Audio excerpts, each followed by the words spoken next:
माननीय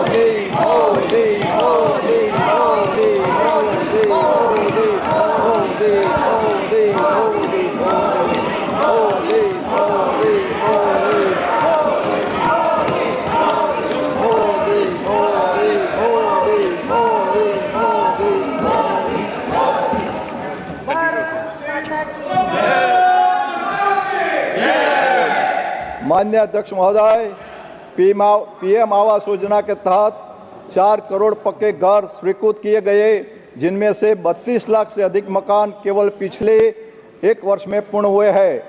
माननीय अध्यक्ष महोदय, जल जीवन मिशन के माध्यम से 12.5 करोड़ नए ग्रामीण परिवारों तक नल से जल पहुंचाया गया है। इसमें अकेले पिछले 1 वर्ष में 1 करोड़ परिवार जुड़े हैं। माननीय अध्यक्ष महोदय, उज्ज्वला योजना के माध्यम से 10 करोड़ से अधिक परिवारों को एलपीजी कनेक्शन दिए गए हैं।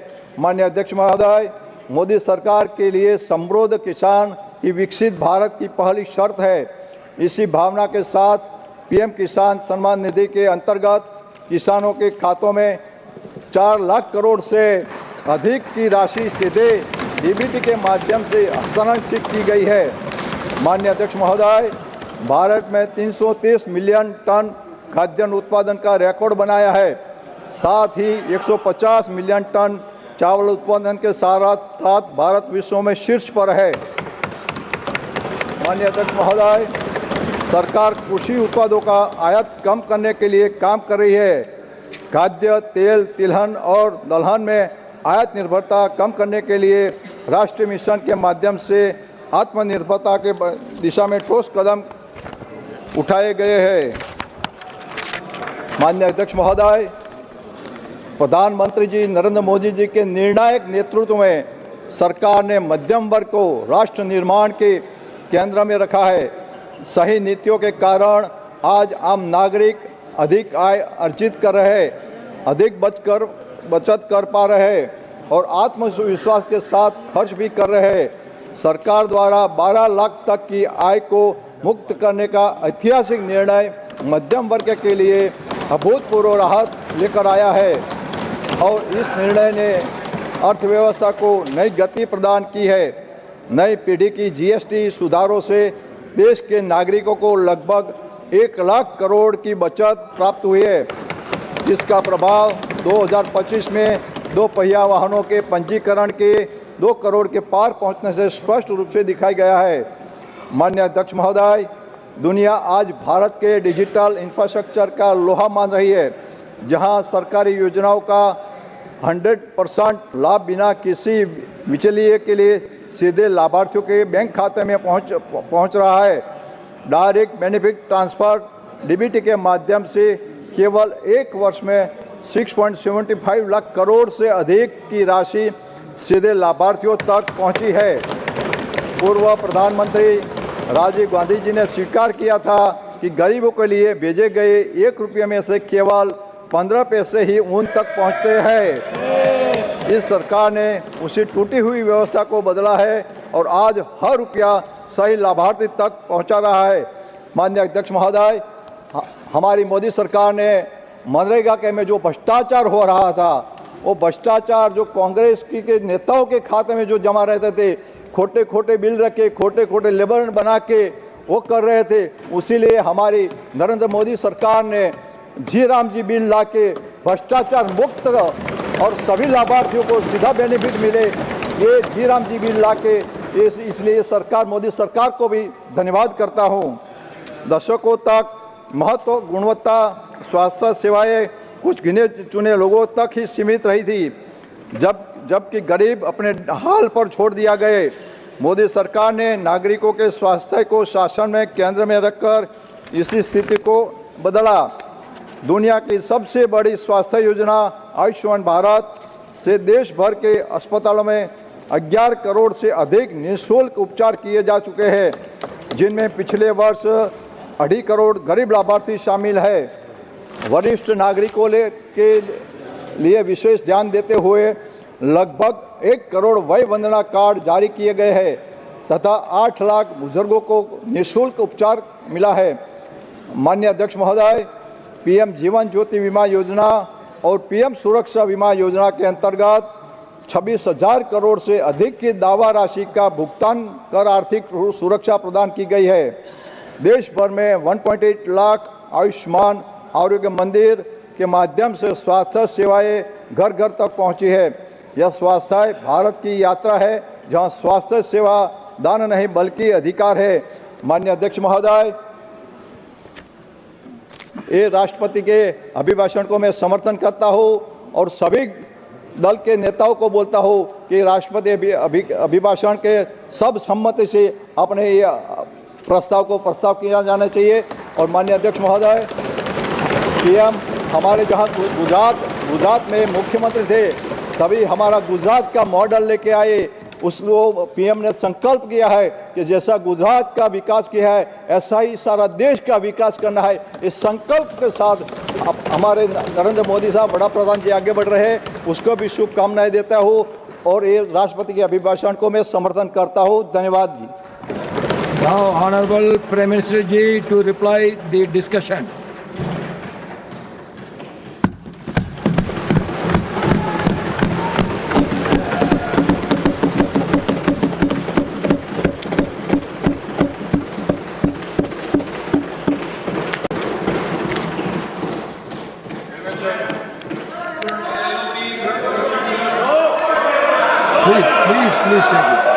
Please take your seat. Now, please take your seat. Now, when the Prime Minister is on his legs, please take your seat. आदरणीय सभापति जी,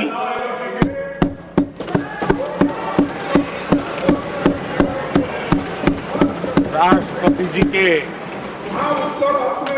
अभिभाषण पर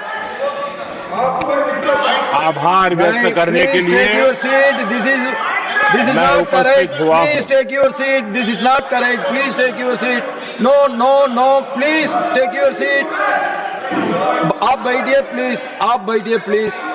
prime minister is on his legs, please आप बैठिए, please आप बैठिए।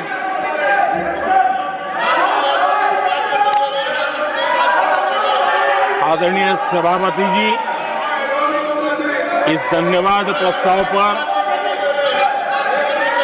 समर्थन के लिए इस सदन में अपनी भावनाओं को व्यक्त करना मैं अपना सौभाग्य मानता हूं। आदरणीय सभापति जी, विकसित भारत की यात्रा में बीते वर्ष देश के तेज प्रगति से विकास के वर्ष रहे हैं। Nothing will go on record except Prime Minister's जीवन के हर क्षेत्र में, समाज के हर वर्ग को उनके जीवन में परिवर्तन का एक कालखंड रहा है।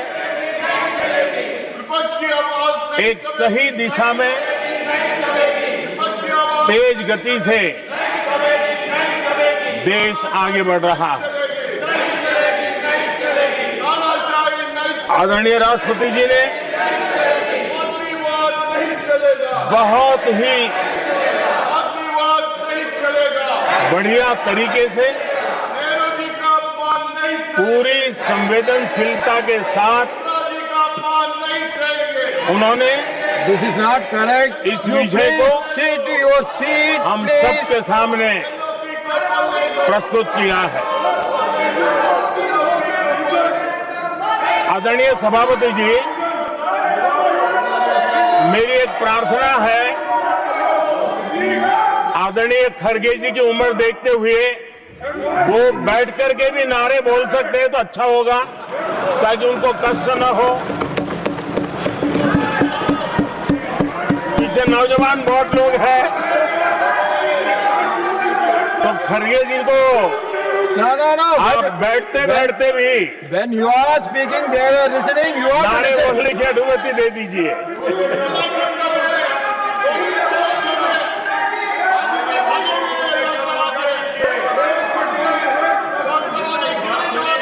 आदरणीय सभापति जी, राष्ट्रपति जी ने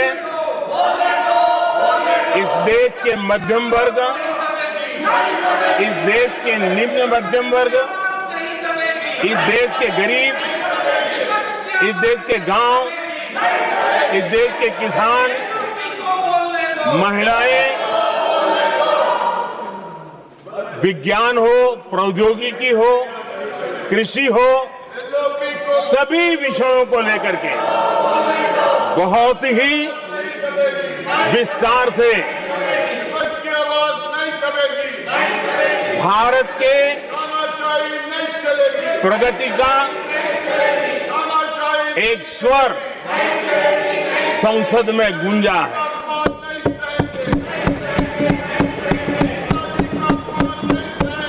देश के नौजवान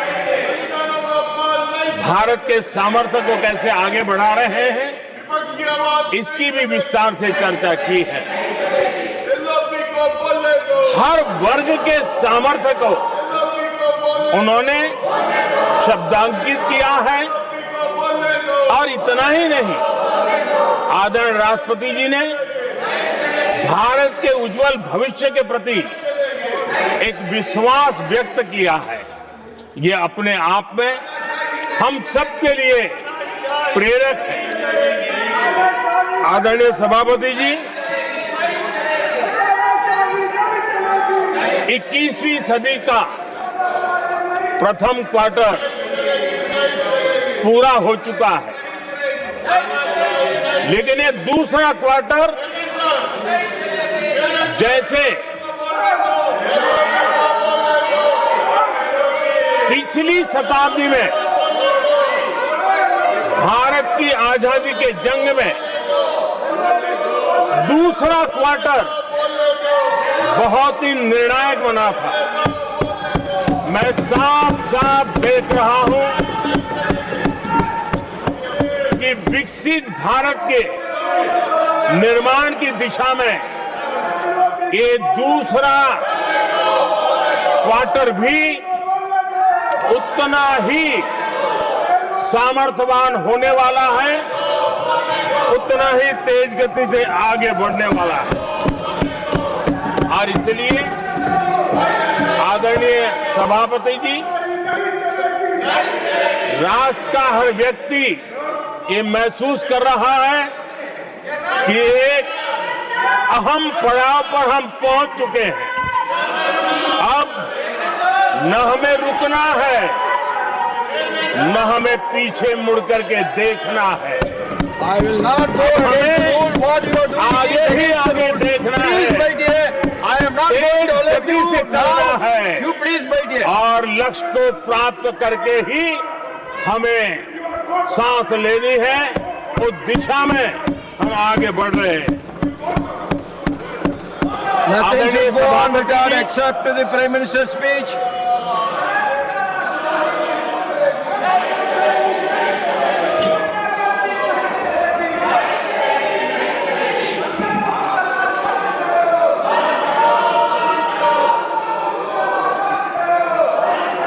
आदरणीय सभापति जी, वर्तमान में अगर हम देखें तो भारत के भाग्य के अनेक सुयोग एक साथ हमें नसीब हुए। ये अपने आप में बहुत ही उत्तम संयोग है, ऐसा मैं मानता हूं। सबसे बड़ी बात है, विश्व के समृद्ध से समृद्ध देश भी बुजुर्ग होते जा रहे हैं। वहां की आबादी उम्र के उस पड़ाव पर पहुंची है हम जिन्हें बुजुर्ग के रूप में जानते हैं। हमारा देश ऐसा है जो विकास की नई ऊंचाइयां छू रहा है। उसी समय दिनों दिन हमारा देश युवा होता जा रहा है, युवा आबादी वाला देश है। ये अपने आप में एक बहुत अच्छा सुयोग है।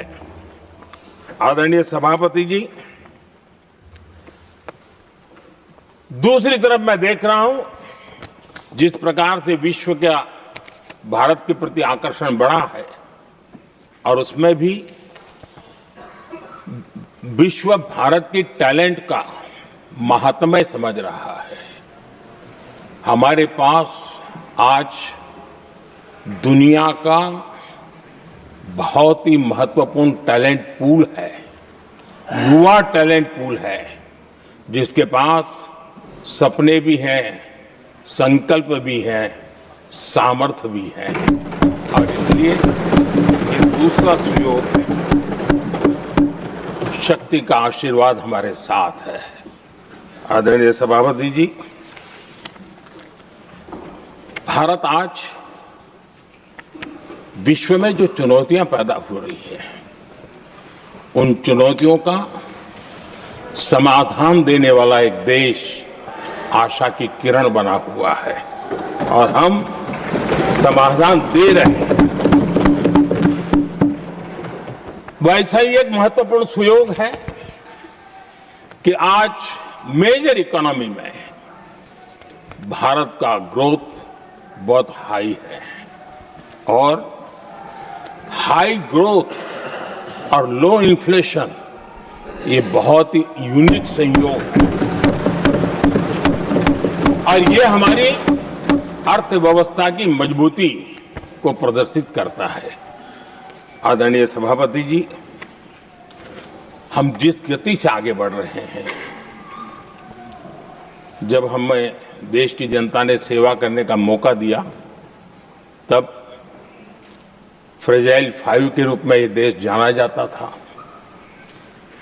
जब हमें अवसर मिला तब देश आजाद हुआ तब हम दुनिया में 6 नंबर की इकोनॉमी थे, लेकिन इन लोगों ने ऐसा हाल करके रखा कि 11 पे पहुंचा दिया।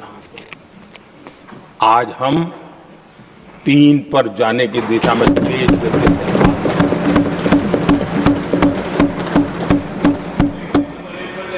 आदरणीय सभापति जी, आज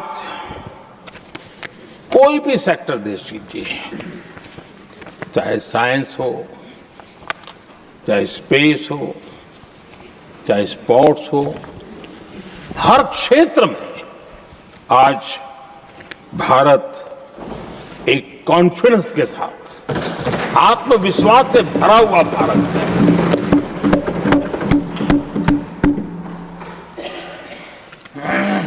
कोविड के बाद विश्व में जो स्थितियां पैदा हुई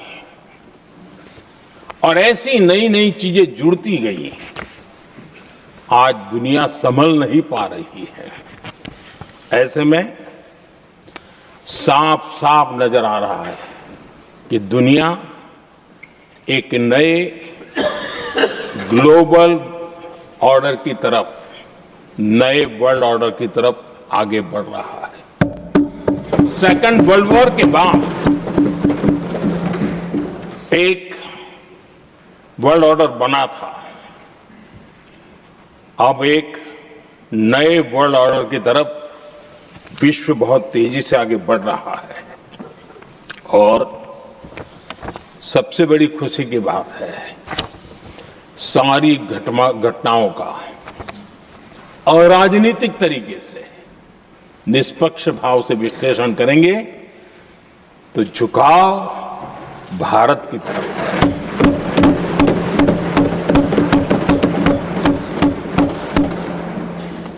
विश्व मित्र के रूप में, विश्व बंधु के रूप में आज भारत अनेक देशों का विश्वस्त पार्टनर बना है और हम कंधे से कंधा मिला करके विश्व कल्याण की दिशा में भी अपनी उचित भूमिका निभा रहे हैं, अपने सामर्थ्य से सहाय भी कर रहे हैं। आदरणीय सभापति जी, आज पूरा विश्व ग्लोबल साउथ की चर्चा करता है, लेकिन उस चर्चा के सूत्रधार के रूप में आज भारत वैश्विक मंचों पर ग्लोबल साउथ की बुलंद आवाज बन गया है।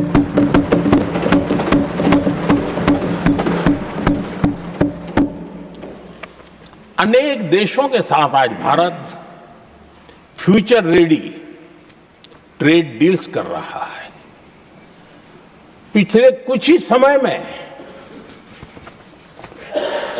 दुनिया के महत्वपूर्ण 9 बड़े देशों के साथ 9 बड़े हमारे ट्रेड डील हुए हैं और उसमें मदर ऑफ ऑल डील एक साथ 27 देशों के साथ, यूरोपियन यूनियन के साथ।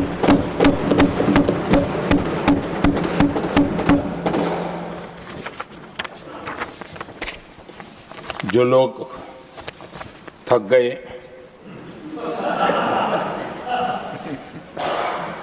बेचारे चले गए, लेकिन कभी न कभी उनको जवाब देना पड़ेगा कि देश की ऐसी हालत कैसे बना के रखी थी कि दुनिया का कोई देश हमसे डील करने के लिए आगे नहीं आता था। आपने कोशिश की होगी, पीछे पीछे पीछे बहुत चक्कर लगाए होंगे, लेकिन किसी ने आपकी तरफ देखा भी नहीं होगा। क्या स्थिति ऐसे पैदा की? दुनिया के देश ऐसे ही भारत के साथ डील नहीं कर रहे हैं। आदरणीय सभापति जी, इसके पीछे सबसे बड़ी बात, डेवलप कंट्रीज एक डेवलपिंग कंट्री के साथ डील करता है ना, वो अपने आप में भी अर्थ जगत के लिए एक बहुत बड़ा है। और मेरे लिए नई बात नहीं है।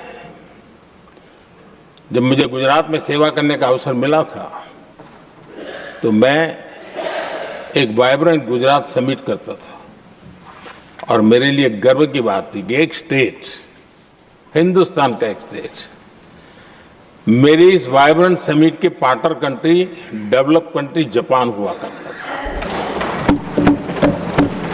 एक राज्य ने सामर्थ्य दिखाया था, आज मेरा देश है सामर्थ्य दिखा रहा है। ये तब होता है जब आपके पास आर्थिक सामर्थ्य हो, आपके पास आपके नागरिकों के अंदर, देशवासियों में एक ऊर्जा हो और खास करके मैन्युफैक्चरिंग के लिए एक मजबूत इकोसिस्टम हो, तब जाकर के विश्व आपके साथ डील करने के लिए आगे आता है। वोट बैंक की राजनीति में डूबे हुए लोगों ने कभी भी देश के ऐसे अनेक पहलुओं पर मजबूती देनी चाहिए, ये कभी उनकी प्राथमिकता नहीं रही और उसी का परिणाम है। और जहां तक कांग्रेस पार्टी का सवाल है, मैं साफ साफ कहना चाहता हूं और मेरे शब्दों पे भरोसा नहीं है तो मैं देश को, लोगों को कहूं कुछ मत करो, सिर्फ लाल किले से कांग्रेस के प्रधानमंत्रियों के जो भाषण है, सिर्फ उन भाषणों का एनालिसिस कर लो, आपको साफ साफ लगेगा कि न उनके पास कोई सोच थी, न उनके पास कोई विजन था और न ही कोई इच्छा शक्ति थी। और इसका परिणाम है कि देश को इतना भुगतना पड़ा। आदरणीय सभापति जी, मैं कोटि कोटि देशवासियों का आभारी हूं। उन्होंने सेवा करने का अवसर दिया। हमारी काफी शक्ति उनकी गलतियों को ठीक करने में जा रही है। दुनिया के मन में जो उनके समय की छवि है, उस छवि को धोने में मेरी ताकत लगती है। ऐसा बर्बाद करके रखा हुआ था और इस काम के लिए हमने फ्यूचर रेडी पॉलिसीज पर बल दिया है। और आज आपने देखा होगा, देश नीति के आधार पर चल रहा है। पॉलिसीज के आधार पर चल रहा है। एडोकिज्म को हमने त्याग कर दिया है और उसके कारण विश्व का विश्वास बनता है। हमने रिफॉर्म, परफॉर्म, ट्रांसफॉर्म के मंत्र को लेकर के आगे बढ़े और आज स्थिति ऐसी है कि देश रिफॉर्म एक्सप्रेस पर सवार हो चुका है।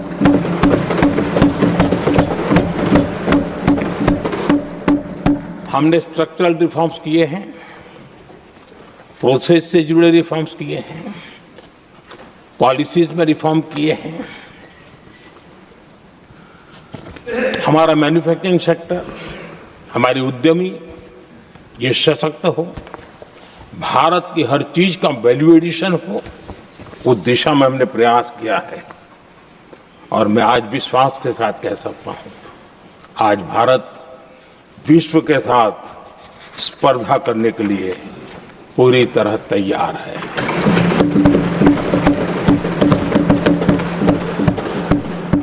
जब मैं विश्व के सीईओ फोरम की समिट देखता हूं, आज दुनिया हमारे उद्यमियों को समानता के रूप में देखती है।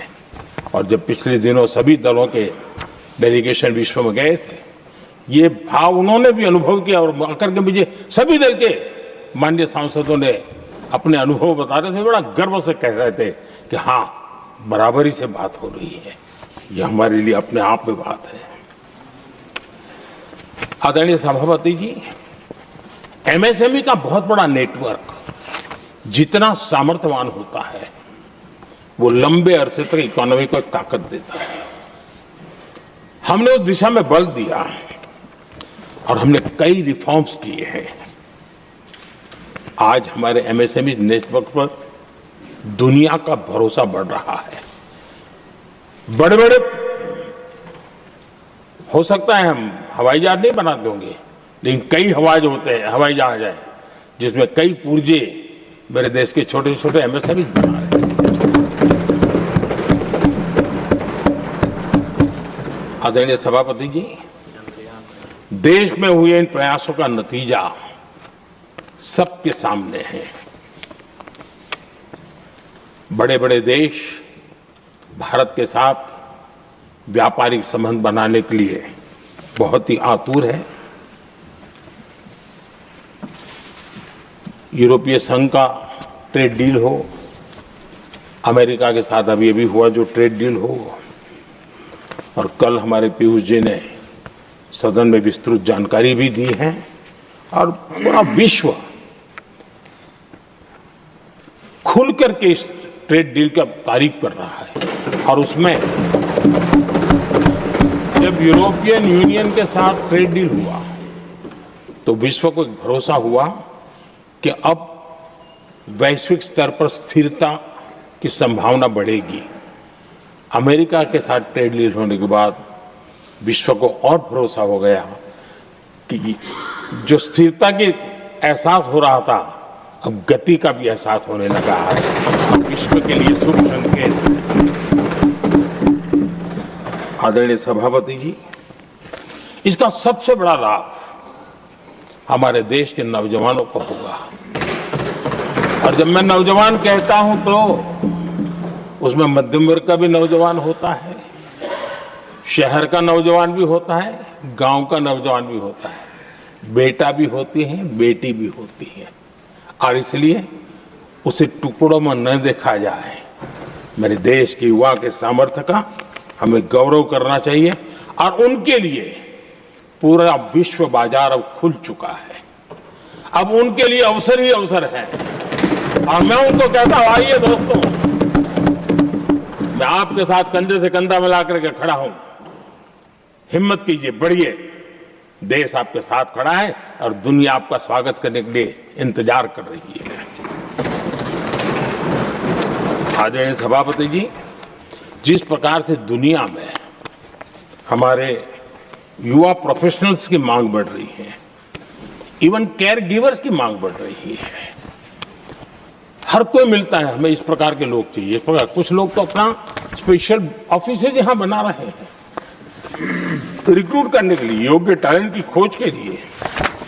इसका मतलब हुआ कि भारत के प्रोफेशनल्स के लिए भी विश्व में बहुत बड़े अवसर बन रहे हैं। आदरणीय सभापति जी, ये संसद का उच्च सदन ये एक प्रकार से राज्यों का प्रतिनिधित्व करता है और जो चर्चा की बारीकियां मैंने देखी, मेरा मन कहता है कि थोड़ा स्तर इसका ऊपर होना चाहिए था और वहां से तो ज्यादा होना चाहिए। वो तो कितने साल तक सरकारों में रहे हैं, वहां से जरा चर्चा का स्तर ऊंचा होना चाहिए था, लेकिन उन्होंने ये मौका भी गंवा दिया। देश उन पर कैसे भरोसा कर सकता है। आदरणीय सभापति जी, मैं कल एक माननीय सदस्य को सुन रहा था। यूं तो वो अपने आप को राजा कहलाने में बहुत गर्व करते हैं, लेकिन वे आर्थिक असमानता की चर्चा कर रहे थे। बताइए, जो खुद को राजा माने और वो आर्थिक असमानता की बात करे, सबको लगता है कि क्या यही देखने के बाकी रह गए थे क्या? आदरणीय सभापति जी,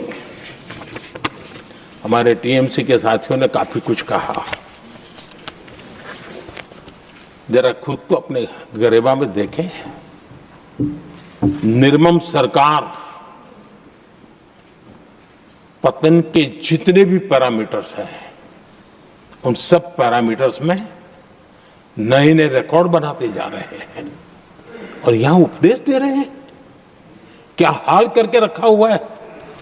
ऐसी निर्मम सरकार से वहां के लोगों का भविष्य अंधकार के अंदर डूब रहा है, लेकिन इनको कोई परवाह नहीं है।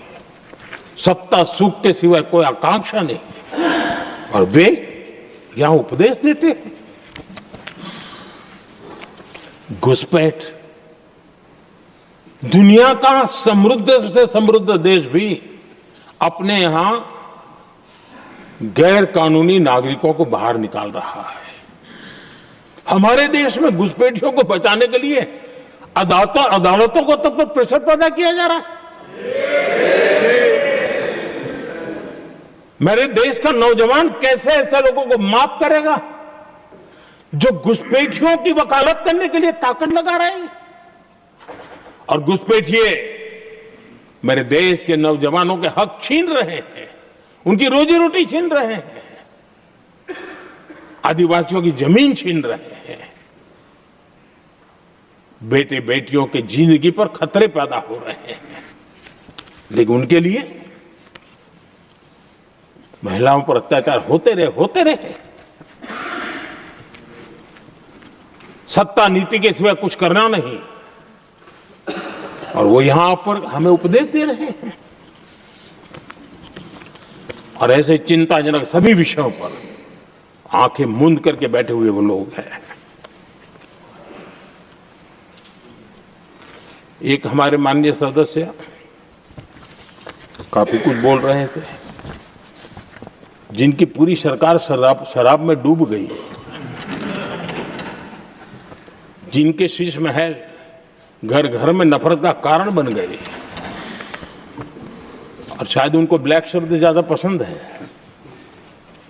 हर एक का अपना अपना एक भूतकाल होता है।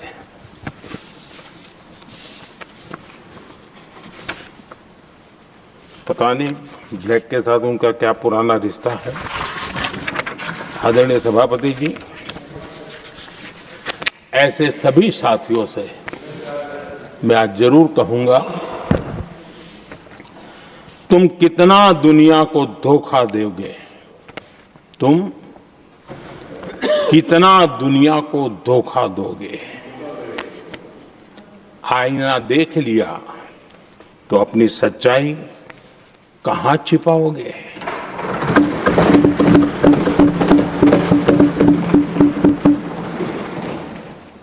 कांग्रेस हो, टीएमसी हो, डीएमके हो, लेफ्ट हो, ये दशकों से केंद्र में सत्ता में रहे हैं, सत्ता के भागीदार रहे हैं। राज्यों में भी उनको सरकारें चलाने का अवसर मिला है, लेकिन उनकी पहचान क्या बनी है? आज डील की चर्चा होती है तो गौरव से कहते हैं, तब डील की चर्चा होती थी तो बॉफोर्स डील याद आता था। ये डील होते थे।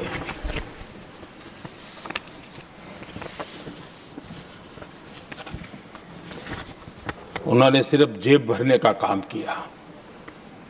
नागरिकों के जीवन में बदलाव आना ये उनकी प्राथमिकता नहीं थी।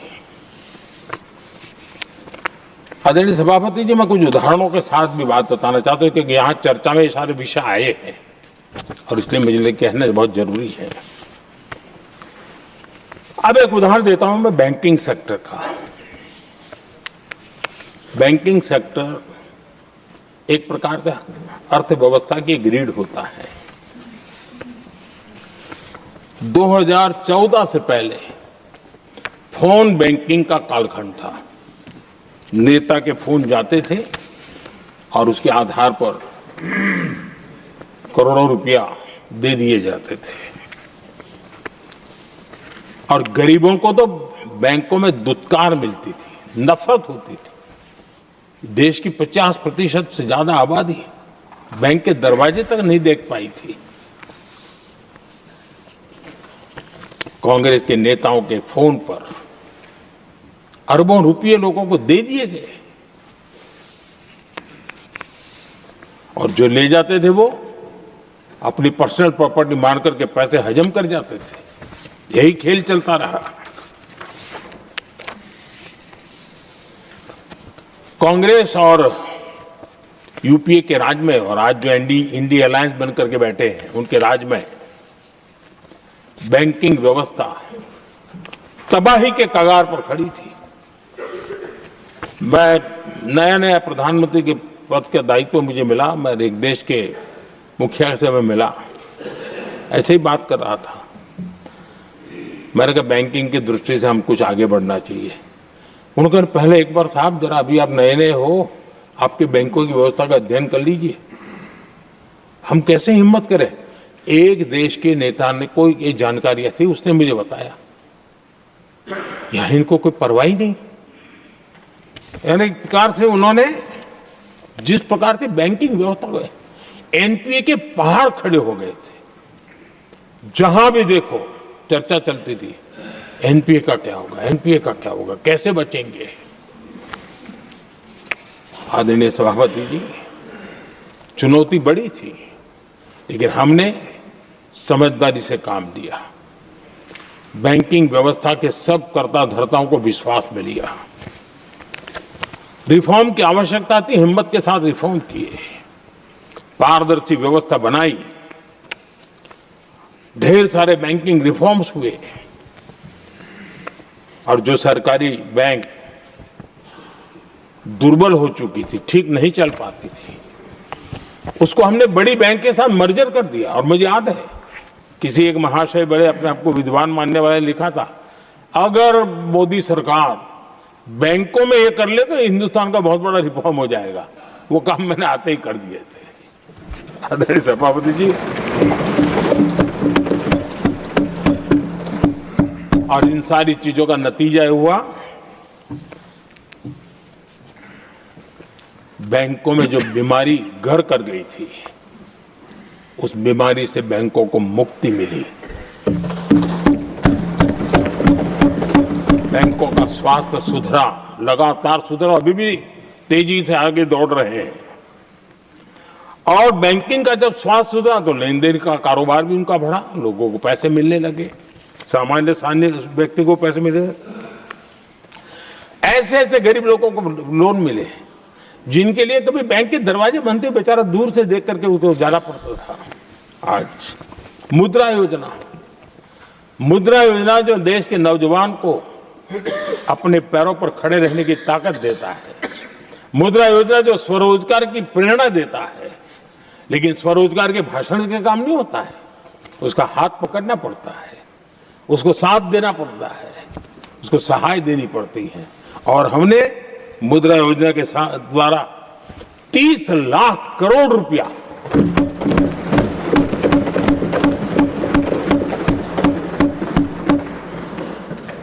30 लाख करोड़ रुपए से ज्यादा लोन मुद्रा योजना के माध्यम से और बिना गारंटी देश के नौजवानों के हाथ में दिया और उन्होंने अपने कारोबार को आगे बढ़ाया। और गर्व की बात है, उसमें बहुत बड़ी मात्रा में माताएं बहनें भी हकदार बनी, इसकी लाभार्थी बनी। सेल्फ हेल्प ग्रुप, इन दिनों ग्रामीण महिलाएं बड़े सपने देखती हैं, खुद अपने पैरों पर खड़ा होना चाहती थी। विमेन सेल्फ हेल्प ग्रुप का हमने विस्तार तो किया ही किया, लेकिन 10 करोड़ बहनों को हमने सीधी आर्थिक मदद की व्यवस्था की। हमारे एमएसएमई सेक्टर को हमने भरपूर लोन दी और मैं आज बड़े संतोष के साथ, बड़ी जिम्मेवारी के साथ इस पवित्र सदन में कहना चाहता हूं, हमने एनपीए जिसके पहाड़ हुआ करते थे 2014 के पहले, आज उसको हमने नीचे निम्न स्तर पर ला करके खड़ा कर दिया। आज एनपीए 1% से भी नीचे है। ये अपने आप में बैंकों के स्वास्थ्य के लिए बहुत उत्तम काम हमने किया है। इतना ही नहीं, हमारे बैंकों का प्रॉफिट आज रिकॉर्ड पर है, हाई रिकॉर्ड है उसके।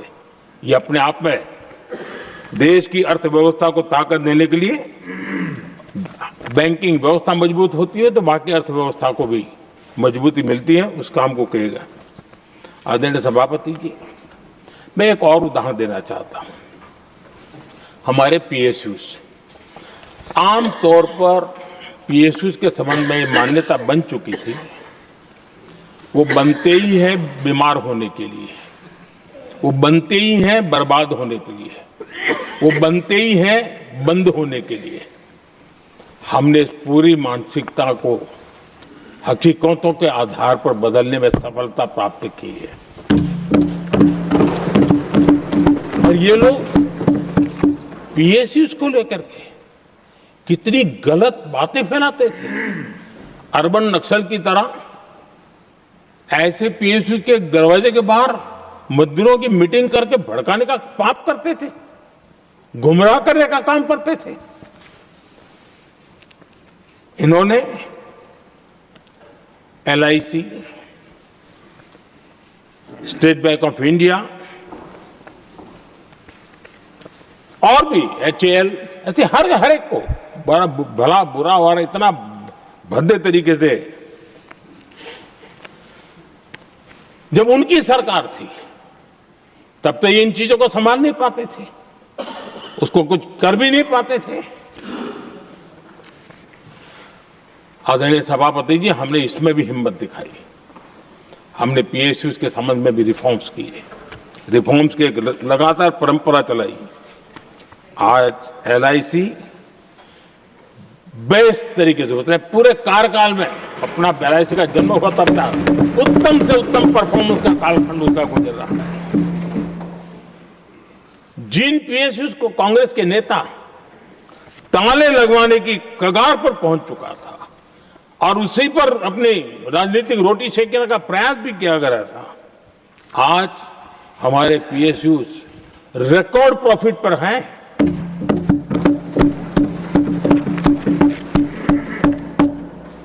इतना ही नहीं, वे अपने परफॉर्मेंस से मेक इन इंडिया को भी गति दे रहे हैं। मेक इन इंडिया का जो सपना है उसका पूरा करने में वे भी एक बहुत बड़े कैटलिस्ट एजेंट के रूप में आज भूमिका अदा कर रहे हैं। रिकॉर्ड संख्या में रोजगार बना रहे हैं। इतना ही नहीं, हमारे कुछ पीएसयूज आज विश्व के अंदर जा रहे हैं, विश्व में भी अपनी ताकत दिखा रहे हैं, विश्व के साथ जुड़ रहे हैं, दुनिया के कई देशों के विकास यात्रा में वो भागीदार बन रहे हैं। आज हमारे पीएसयूज को बहुत बड़े बड़े ऑर्डर देश से भी और देश के बाहर से भी मिलने लगे हैं। ये अपने आप में मैं जो कहता हूं ना, एक बहुत महत्वपूर्ण पड़ाव पर ये देश 25 साल है, उसका संकेत यहां नजर आता है।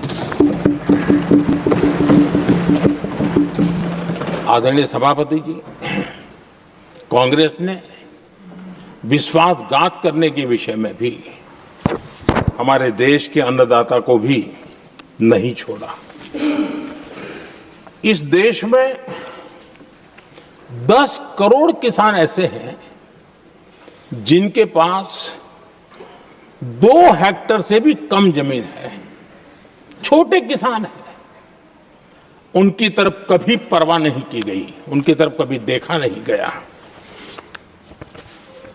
नहीं उनके दिमाग में ये छोटे किसानों का कोई महात्मा था। उनको लगता है कुछ बड़े लोगों को संभाल लिया तो गाड़ी चल जाएगी, और यही राजनीति करते रहे। आदरणीय सभापति जी, हमारे दिल में छोटे किसान के प्रति एक दर्द था। हम जमीनी हकीकतों से परिचित थे और उसी के कारण हम पीएम किसान सम्मान निधि योजना लेकर गए। और आप इतने कम समय में हमारे इन छोटे किसानों के खाते में 4 लाख करोड़ रुपया हमने दिया है। 4 लाख करोड़ रुपया आंकड़ा छोटा नहीं होता है आदरणीय सभापति जी। और उसने हमारे छोटे किसानों को एक नई ताकत दी है, नए सपने देखने का सामर्थ्य दिया है। और मुझे पक्का विश्वास है कि हमारा किसान उस दिशा में जरूर भारत की आशा अपेक्षा के अनुरूप परिणाम देगा।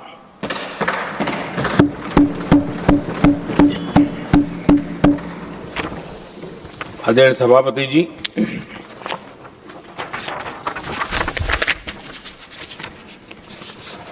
यहां कुछ साथियों ने इम्प्लीमेंटेशन के संबंध में शिकायतों का भाषण काफी किए। शायद वो तय करके आए थे कि ऐसा ऐसा बोलना है, तो इसमें तो उनका ऐलान दिखता था, बाकी में तो नहीं दिखता है। आदरणीय सभापति, जब ये इम्प्लीमेंटेशन को लेकर के इतनी बड़ी बड़ी बातें करते हैं, मैं एक जरा किस्सा सुनाता हूँ। मैं किसी का भला बुरा कहने के लिए नहीं कर रहा हूँ, मैं सिर्फ हकीकतें रख रहा हूँ। परेशानी जिनको होगी उनको होगी, लेकिन तथ्य तो तथ्य ही होते हैं। हमारे देश के एक नेता हिमाचल प्रदेश के दौरे पर देते हैं और वहां से आने के बाद उन्होंने खुद ने ये घटना कहीं सुनाई, रिकॉर्ड पर उपलब्ध है। उसमें उन्होंने कहा,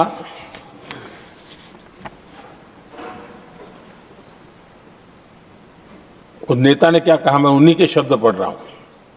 काफी लंबे समय तक मुझे योजना आयोग से संघर्ष करना पड़ा, क्योंकि वे पहाड़ी क्षेत्रों के लिए अलग योजनाएं बनाने को तैयार ही नहीं थे। मैं हिमाचल प्रदेश गई थी, जब मैं वापस आई तो मैंने योजना आयोग में कहा कि हमारे कामदारों को, वर्कर्स को जीप की जरूरत नहीं है, बल्कि खच्चरों की आवश्यकता है, ताकि कम से कम उन पर सामान आदि लादा जा सके। आगे उन्होंने कहा, लेकिन मुझे बताया गया हम पैसा तो जीप के लिए ही देंगे, क्योंकि खच्चरों के लिए पैसे देने की पॉलिसी नहीं है। इसी भाषण में आगे वो कहती हैं, अब वहां सड़कें ही नहीं थी। उनका कहने का कारण यह था कि हिमाचल में जहां वो गई और सड़कें ही नहीं थी। अब वहां सड़कें ही नहीं थी तो फिर उस पर जीप का क्या लाभ हो सकता है? जीप लेकर के कौन जाएगा जहां रोड नहीं है? लेकिन उस समय योजना आयोग का जोर था या तो जीप या तो कुछ भी नहीं। आदरणीय सभापति जी, ये भाषण किसी और का नहीं, ये कांग्रेस के वरिष्ठ नेता और तत्कालीन प्रधानमंत्री इंदिरा गांधी का भाषण है।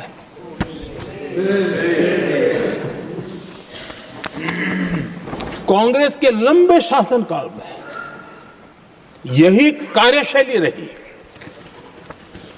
और जिसको इंदिरा जी खुद जानती भी थी कि ये पाप चल रहा है, लेकिन इस कार्य संस्कृति को सुधारने के लिए उन्होंने कोई कदम नहीं उठाया। और इंदिरा गांधी जिस प्लानिंग कमीशन की धज्जियां उड़ा रही थी, उसके जन्मदाता उनके स्वयं के पिताजी थे। और प्लानिंग कमीशन को बना और इंदिरा जी ने जब कहा, उसके बीच में 2 दशक बज चुके थे, लेकिन हाल यही था। और 2014 तक सब दुखी थे, सब परेशान थे, सब गलती देख रहे थे, लेकिन सुधार करने की तैयारी नहीं। 2014 के बाद जब आपने हमें मौका और कांग्रेस ने जिस प्रकार से प्लानिंग कमीशन अटकाना, लटकाना, भटकाना वाली कार्यशैली बना दी थी, 2014 में जब हमें मौका मिला तो हमने आकर के काम किया, प्लानिंग कमीशन को खत्म कर दिया और नीति आयोग को बनाया। आज नीति आयोग बहुत तेज गति से काम कर रहा है। अब देखिए एस्पिरेशनल डिस्ट्रिक्ट, वो भी एक बड़ा प्रेरक उदाहरण है। और मैं तो देख रहा हूं कि डेवलपिंग कंट्रीज के लिए, विकास के लिए एक मॉडल के रूप में वैश्विक संस्थाएं इसको अनुमोदन दे रही है। ये एस्पिरेशनल डिस्ट्रिक्ट की ये सफलता बनी है।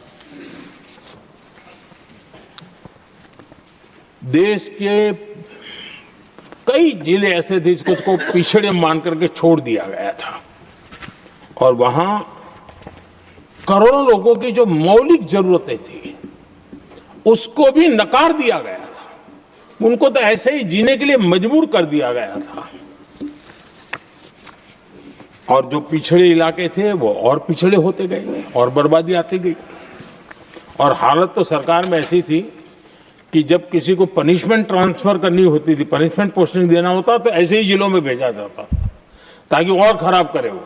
ये हाल बन गया था, ये वर्कल्चर बन गया था। हमने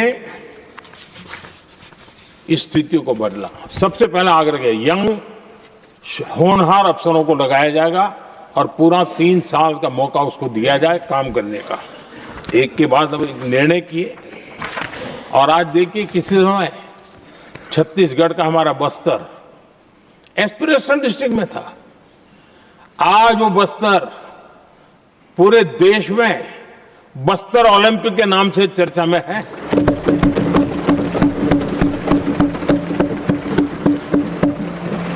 आज विकास की धारा बस्तर के गांव-गांव पहुंच रही है। अभी कुछ गांवों में पहली बार बस देखी, पूरे गांव ने उत्सव मनाया बस्तर में। ये परिस्थितियां छोड़ करके गए हुए हैं लोग, और यहां पर पता नहीं किस प्रकार से देश को कहां ले जाना चाहते हैं लोग। आदरणीय सभापति जी, इंप्लीमेंटेशन क्या होता है, ये एस्पिरेशनल डिस्ट्रिक्ट एक बहुत बड़ा शानदार उदाहरण है। ऐसे तो सैकड़ों उदाहरण हैं, लेकिन मैं कहने के लिए इसको उल्लेख कर रहा हूं। कांग्रेस के हमारे साथियों को ये जो बदलाव आ रहा है उसमें इंप्लीमेंटेशन नजर नहीं आ रहा है। और उनका तो एक ही वो प्लानिंग कमीशन वाला मॉडल है, जीप और खच्चर वाला मॉडल, यही वो लोग जानते हैं, उससे आगे कुछ नहीं जानते। और ये इंप्लीमेंटेशन कैसे करते हैं, मेरा जन्म नहीं हुआ था उसके पहले सरदार वल्लभ भाई पटेल ने नर्मदा नदी पर बांध बांधने की कल्पना की। विषय तो पक्का हो गया, सरदार साहब नहीं रहे, खैर नेहरू जी ने शिलान्यास किया। अब इंप्लीमेंटेशन देखिए इनको। मेरा जन्म नहीं हुआ था जब इसकी कल्पना की गई थी, और प्रधानमंत्री बनने के बाद मैंने उसका उद्घाटन किया। ये हाल है।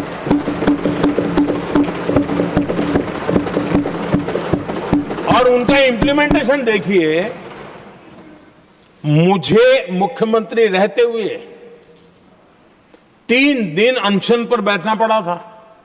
नर्मदा सरदार सरोवर डैम के लिए, मेरे राज्य के किसानों के लिए मैंने अपने आप को दांव पर लगा दिया था। तब जाकर के भारत सरकार को झुकना पड़ा और तब जाकर के सरदार सरोवर डैम के कंस्ट्रक्शन को गति मिली और यहां मैं पहुंचा तब मुझे उसका उद्घाटन करने का सौभाग्य मिला। और आज कच्छ तक, हावड़ा बीएसएफ के लोग जहां बैठते हैं वहां तक नर्मदा का शुद्ध पानी पीने के लिए पहुंच रहा है। इंप्लीमेंटेशन क्या होता है? और यहां पर इम्प्लीमेंट किसी ने शब्द पकड़ा दिया, हर एक के मुंह से वही निकल रहा था। हमने कांग्रेस की कार्यशैली को बदलने के लिए, जब मैंने देखा कई ऐसे काम थे अटके पड़े हुए, कोई पूछने वाला नहीं थे फाइलों में, और पॉलिटिकल फायदे के लिए अनाउंसमेंट कर दिए, दिए जला दिए, पत्थर लगा दिए, करना कुछ नहीं। आखिरकार मैंने एक टेक्नोलॉजी वाला प्लेटफॉर्म बनाया यहां आकर के, प्रगति के नाम से। ये प्रगति प्लेटफॉर्म का मैं उदाहरण देता हूं, आप हैरान हो जाएंगे। मुझे एग्जैक्ट याद नहीं है, लेकिन शायद हिमाचल में एक ट्रेन उन्होंने पार्लियामेंट में घोषित की थी, शायद ऊना और कोई। मेरे आने तक वो कागज पर भी उसका ड्राइंग नहीं बना था, बताओ, और चुनाव जीतने के लिए वो घोषणा कर दी। प्रगति के अंदर मेरे सामने विषय आया, ऐसे कई विषय मेरे सामने आए और उस प्रगति के अंदर हमने एक एक प्रोजेक्ट क्यों अटके हुए, कॉस्ट किस डिपार्टमेंट की काम में क्या मुसीबत आई है, किसने गलत तरीके से इसको आगे बढ़ाया, और बजट तो बढ़ता ही गया था। जो योजना 900 करोड़ में होनी थी वो 90,000 करोड़ तक पहुंच जाए, ये हाल करके रख दिया था इन्होंने। हमने एक टेक्नोलॉजी प्लेटफॉर्म बनाया, हर महीने बैठा, अभी मैंने 50वां एपिसोड पूरा किया उस मीटिंग का, और लगातार उस काम करते करते और संबंधित राज्यों को भी बिठाया, उनकी कठिनाइयों को भी समझा, उसके इम्प्लीमेंटेशन में कौन मिनिस्ट्री का परेशानी हो रही है, किस स्टेट की परेशानी हो रही है, किस कानून की परेशानी हो रही है, हर एक की बारीकी से देखा। और आज मैं गर्व से कह सकता हूं कि इस प्रगति के इम्प्लीमेंटेशन को बारीकी से प्रधानमंत्री के स्तर पर देखे जाने के कारण 85 लाख करोड़ रुपीस का काम को गति मिली। 85 लाख करोड़ रुपीस के काम, आप कल्पना कीजिए, देश की कितनी बड़ी शक्ति को अनलॉक किया हमने। इंप्लीमेंटेशन कैसे होता है ये हमने करके देखा है। रेल हो, रोड हो, सिंचाई हो, ग्रामीण कोई व्यवस्था का काम हो, इन सारी चीजों को हमने इसमें लिया। अब जैसे जम्मू उधमपुर श्रीनगर बारामूला रेल लाइन, आज ये प्रोजेक्ट पूरा हुआ। और बर्फबारी में इन दिनों आपने देखा एक वीडियो बहुत पॉपुलर हुआ है, बर्फ के बीच में से चारों तरफ बर्फ की चादर छाई हुई है और वंदे भारत ट्रेन निकल रही है, और लोग कहते हैं गलती मत करना, ये तो विदेश है, ये हिंदुस्तान है, ये रील चल रहे हैं बाजार में।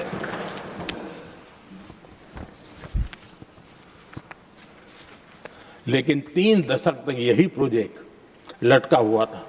3 दशक, 30 साल, आप कल्पना कर सकते, 2 पीढ़ी आगे बढ़ जाए, ये यही के अटके पड़े थे। हमारी सरकार ने इसको पूरा किया।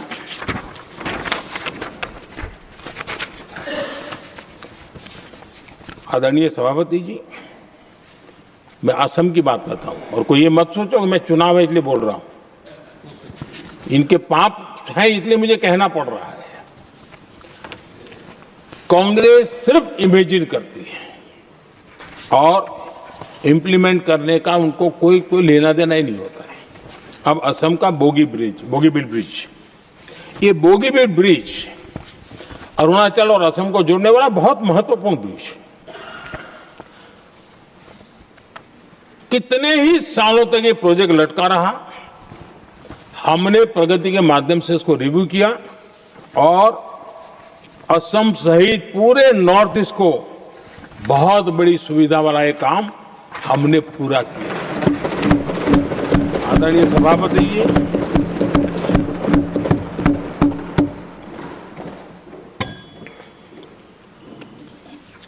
इंप्लीमेंटेशन की बातें जब करते हैं तो एक बार हमारे पास तो तथ्यों के साथ चीजें हैं कि हमने चीजों को समय पर पूरा करने की दिशा में आगे बढ़े। और इन दिनों तो जो काम कर रहे हैं, समय से पहले हो रहा है। हमने पूरी दुनिया को कहा था कि हम 2030 तक यहां पहुंचेंगे सोलार में। हमने वो काम 2025 में कर दिया। हमने इथेनॉल का समय तय किया था, हम उसमें भी 2-3 साल पहले ही काम पूरा कर लिया। तो एडवांस में हम काम पूरा करने का इंप्लीमेंटेशन की ताकत हमारे से उससे भी ज्यादा है। आदरणीय सभापति जी, भाजपा हो, एनडीए हो, हमारा अप्रोच, चीजों की तरफ देखने का हमारा दृष्टिकोण, समस्या के समाधान के लिए हमारी सोच और कांग्रेस के बीच में आसमान जमीन का अंतर है, बहुत फर्क है। मैं आपको उदाहरण देता हूं। हमारी सोच यह है कि 140 करोड़ देशवासी ये इतने सामर्थ्यवान हैं कि वह चुनौतियों को समाधान दे सकते हैं। ये हमारी सोच है। हमारा भरोसा है देशवासियों पर, उनके सामर्थ्य पर हमारा भरोसा है, और यही लोकतंत्र की भी सच्ची ताकत होती है। लेकिन कांग्रेस देशवासियों को ही समस्या मानती है। अब मैं इनका इतना बोल करके छोड़ दूंगा तो आज पता नहीं रात को उनको नींद नहीं आएगी और गालियां कल कैसी दे उसका प्लानिंग चलेगा। लेकिन मैं उदाहरण के साथ बताना चाहता हूं किस प्रकार से लोग सोचते थे देशवासियों के लिए।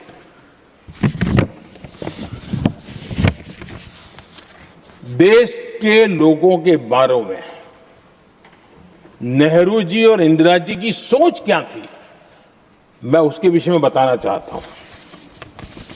इंदिरा जी एक बार ईरान गए थे और ईरान में वो भाषण दे रही थी, और उस भाषण में उन्होंने नेहरू जी के साथ जो बातचीत हुई थी उसका उल्लेख किया। खुद ने कहा है, उन्होंने कहा, और मैं जो इंदिरा जी ने कहा था उसको कोट कर रहा हूं, जब किसी ने मेरे पिताजी से पूछा, यानी नेहरू जी से पूछा कि उनके सामने कितनी समस्याएं हैं, तो उन्होंने उत्तर दिया था 35 करोड़। नेहरू जी ने जवाब दिया था कि उनके सामने कितनी समस्याएं हैं, बोले 35 करोड़। उस समय हमारे देश की जनसंख्या थी 35 करोड़। अब आगे देखिए, 35 करोड़ देशवासी नेहरू जी को समस्या लगते थे। ऐसा कोई मुखिया हो सकता है क्या जी? और इस बात का उदाहरण देते हुए इंदिरा जी ने आगे कहा कि आज देश की जनसंख्या 57 करोड़ है, इसलिए मेरी समस्याओं की संख्या भी उतनी ही बड़ी है। यानी पिताजी को 35 करोड़ समस्या वाले देशवासी लगते थे, अब 57 करोड़ उनको समस्या। कोई ऐसा हो सकता है जो अपने ही देशवासियों को समस्या माने? ये फर्क है उनकी सोच और हमारी सोच में, ये फर्क है उनके अप्रोच और हमारे अप्रोच में।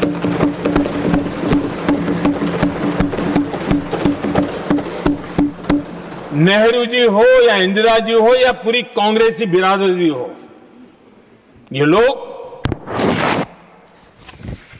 भारत के लोगों को समस्या मानते हैं। आदरणीय सभापति जी, मेरे कई कोटेशन मिलेंगे। मैंने दुनिया के सामने कहा है, देश के सामने कहा है, और कहा है इसलिए नहीं, ये मेरा कन्विक्शन है। अरे चुनौतियां कितनी ही क्यों ना हो, 140 करोड़ समाधान हमारे पास है।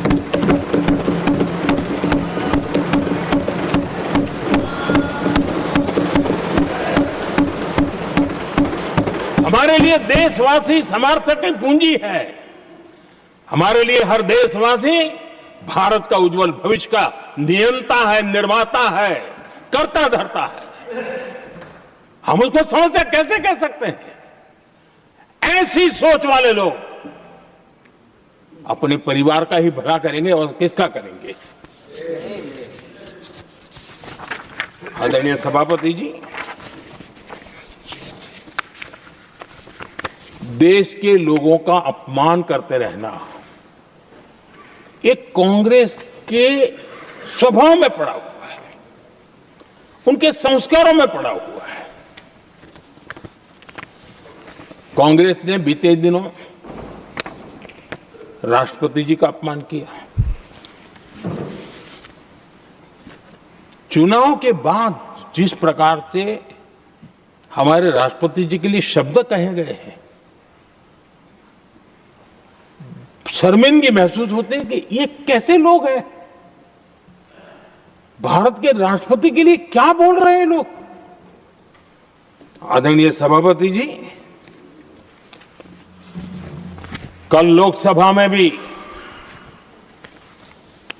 राष्ट्रपति जी के अभिभाषण पर चर्चा नहीं हो पाई। ये राष्ट्रपति पद, उसका घोर अपमान किया है। उनको संविधान शब्द मुंह में बोलने की अधिकार नहीं रहता है। जो लोग गरीबी से निकली हुई एक महिला, आदिवासी परिवार से आई हुई एक महिला, जब आपने लोकसभा में जो व्यवहार किया है, आपने आदिवासी समाज का अपमान किया है, आपने महिला का अपमान किया है। भारत के सर्वोच्च पद पर विराजमान, संविधान ने जिनको सर्वोच्च पद दिया है, आपने उनका अपमान किया है। आपने संविधान का अपमान किया है।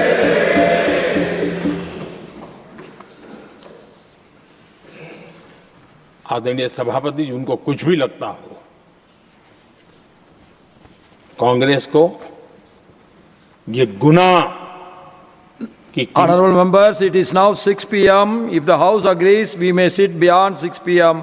till disposal of the motion of thanks and the presidential address. Do I have the leave of the House to extend the sitting beyond 6 p.m.? Thank you. आदरणीय सभापति जी, समय बढ़ाने के लिए मैं आपका और सदन का बहुत आभार व्यक्त करता हूं।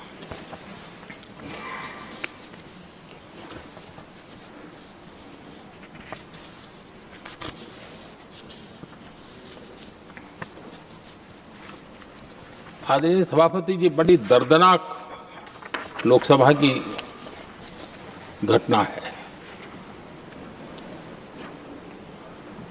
और शायद हताशा, निराशा तो हम समझ सकते हैं, लेकिन इसके लिए देश के पवित्र लोकतंत्र के मंदिर को ही इस रूप में कर देना, और उस समय चेयर पर असम के ही हमारे एक माननीय सांसद बैठे थे और उस समय कागज फेंके गए, टेबल पर चढ़ दिया गया। क्या ये नॉर्थ ईस्ट का अपमान नहीं है? क्या असम के नागरिकों का अपमान नहीं है?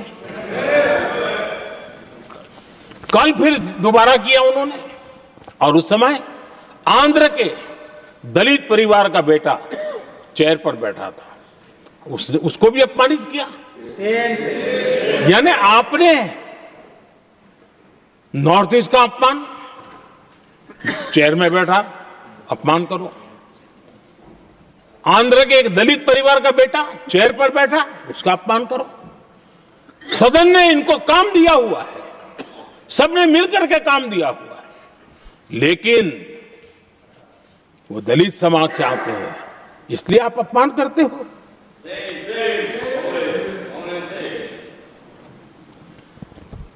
और ऐसा लगता है कांग्रेस के लोगों को असम की जनता के प्रति बड़ी नफरत है। उनको लगता है कि उसकी जनता ने उनका साथ छोड़ दिया, मतलब उनके दुश्मन हो गए। क्या कभी लोकतंत्र में ऐसे सोचते हैं क्या? मुझे तो तब बहुत पीड़ा हुई थी जब भारत रत्न भूपेन हजारिका जी, जो कि इस देश के बहुत ही सम्मानीय व्यक्तित्व है जी, आज भी घर घर में उनको स्मरण करते हैं लोग। उनके प्रति जो भक्ति का भाव है, आप कल्पना नहीं कर सकते, लेकिन उनको इसकी भी कोई परवाह नहीं है।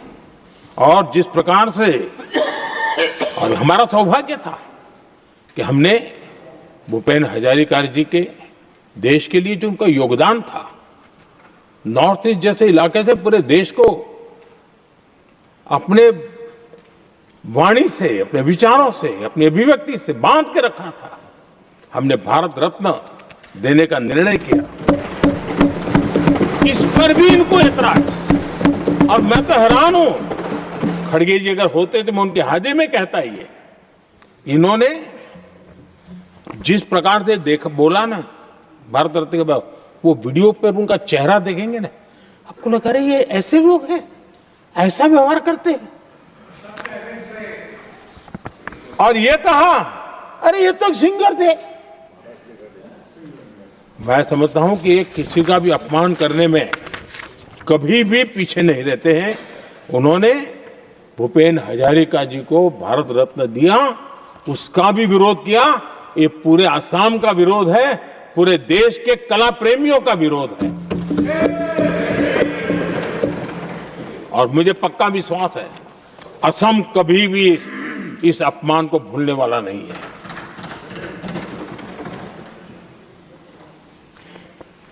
आदरणीय सभापति जी, कल जो घटना घटी, इसी सदन के एक माननीय सांसद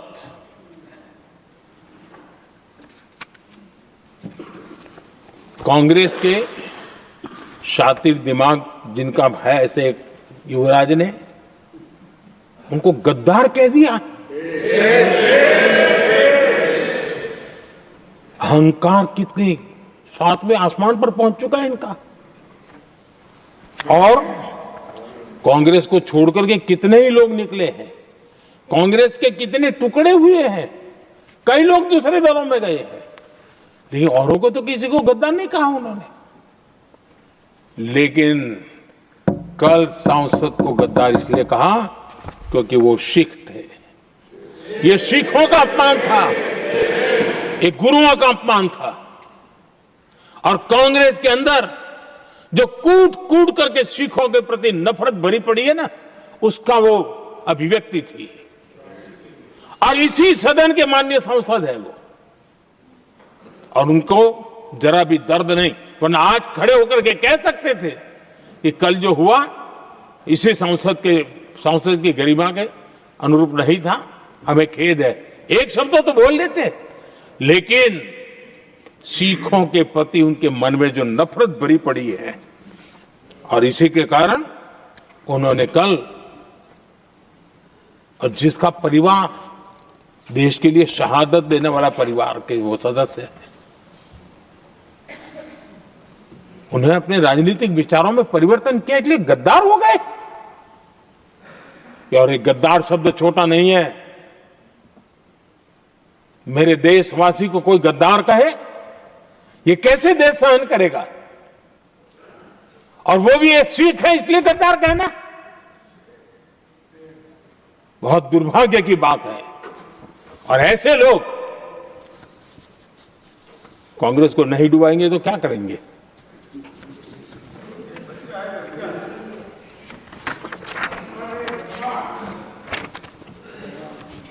आदरणीय सभापति जी, एक तरफ ये दृश्य है और दूसरी तरफ हमारे सदानंद जी मास्टर का दृश्य है।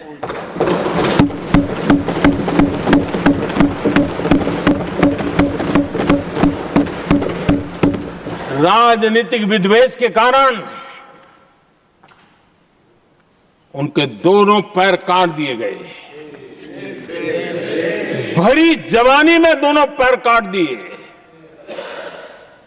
कटे हुए पैर से जिंदगी गुजार रहे हैं, लेकिन संस्कार इतने ऊंचे हैं कि वाणी में भी अपशब्द नहीं निकलता है, बर्तन में भी कटुता नजर नहीं आता। गर्व होता है।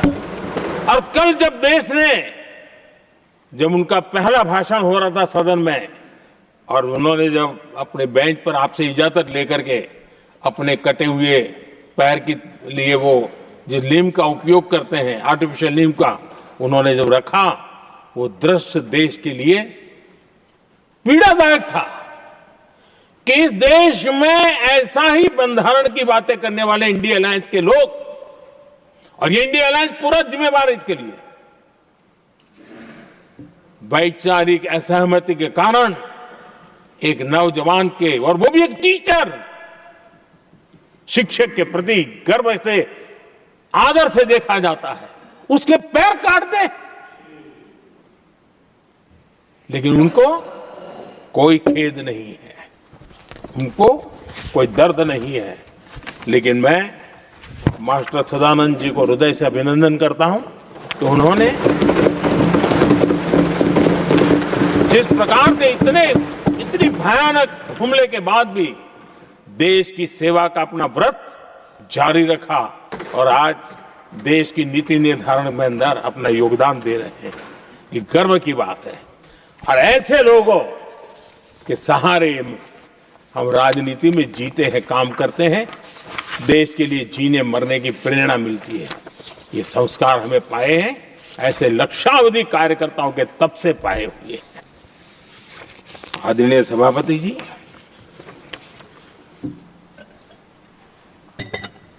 इन दिनों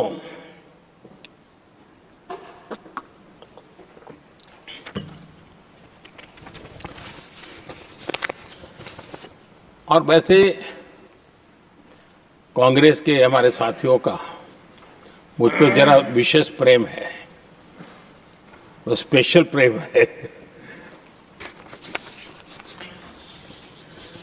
और जब मैं जिम्मेवारी जो मिली है उसके तहत, और जिम्मेवारी न मिलती तो भी देश के लिए जीना तुमने सीखा है।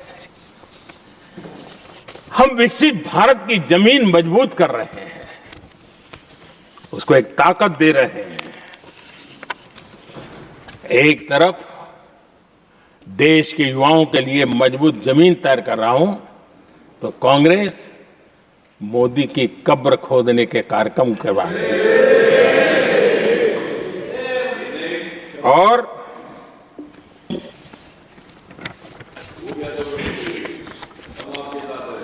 मोहब्बत की दुकान खोलने वाले मोदी तेरी कब्र खुदेगी के नारे लगा रहे हैं जी। ये कौन सी मोहब्बत की दुकान है जो देश के ही किसी नागरिक के कब्र खोदने के सपने देखती हो?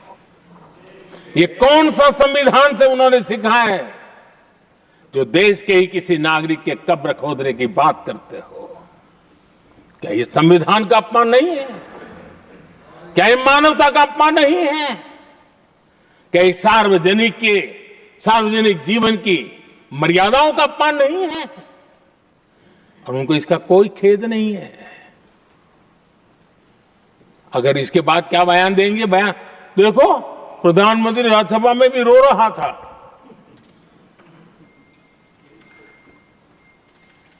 किस प्रकार के संस्कार और वृत्तियों से पले बड़े लोग हैं ये। आदरणीय सभापति जी, मेरे लिए कोई अनुभव मेरा बहुत पुराना है। 2002 से जब वे विपक्ष में थे तब से, और 2004 से जब वो सत्ता में आए तब से, और 2014 से मैं जब यहां आया तब से, पिछले 25 साल से संसद का एक भी सत्र ऐसा नहीं गया, मोदी संसद का सदस्य नहीं था, एक भी सत्र ऐसा नहीं गया जिसमें इस सदन के अंदर मोदी को गाली देने का काम न किया हो इन लोगों ने। 25 साल। और मुझे किसी ने पूछा था, मोदी जी आपके स्वास्थ्य का क्या राज है? मैंने कहा मैं डेली 2 किलो गाली खाता हूं।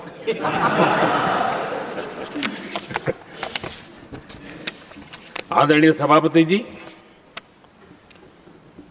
ये मोदी की कब्र क्यों खोदना चाहते हैं?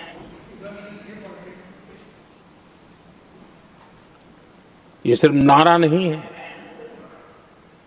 ये इनके भीतर पड़ी हुई नफरत का प्रतिबिंब है, इसकी अभिव्यक्ति है। और वे इसलिए हैं, हमने 370 की दीवार गिरा दी, इसलिए वो मोदी की कब्र खोदना चाहते। हमने नॉर्थ ईस्ट में बम बंदूक और आतंक का जो छाया बना रहता था, नॉर्थ ईस्ट में शांति और विकास का राह अपनाई, इसलिए वो मोदी की कब्र खोदने पर सोच रहे हैं। पाकिस्तानी आतंकियों को घर में घुस करके जवाब देते हैं, इसलिए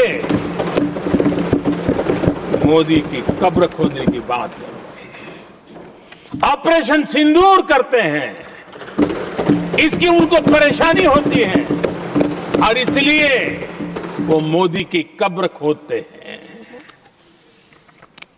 माओवादी आतंक से देश को मुक्ति दिलाने के लिए साहसपूर्ण कदम उठा रहे हैं, इसलिए मोदी की कब्र खोदती है आपको। हमने नेहरू जी ने देश के साथ बहुत बड़ा अन्याय किया था, सिंधु जल समझौता करके। उस सिंधु जल समझौते को हमने एबेंस में डाल दिया। क्या इसलिए आप मोदी की कब्र खोदने के नारे लगा रहे हो? आदरणीय सभापति जी, कांग्रेस की परेशानी कुछ और है। ये पचा नहीं पा रहे कि मोदी यहां तक पहुंचा कैसे, और उनकी परेशानी बढ़ती जा रही है कि भाई पहुंचा तो पहुंचा, लेकिन अब तक टिका क्यों है? और इसलिए वे एक ही रास्ता उनके लिए बचा हुआ लग रहा है कि मोदी तेरी कब्र खुदेगी। आदरणीय सभापति जी, ये तो मान करके बैठे थे। उनका लोकतंत्र, संविधान का कोई लेना देना नहीं। उनको तो लगता है कि प्रधानमंत्री पद उनके परिवार की जागीर है, उस पर कोई और बैठ नहीं सकता।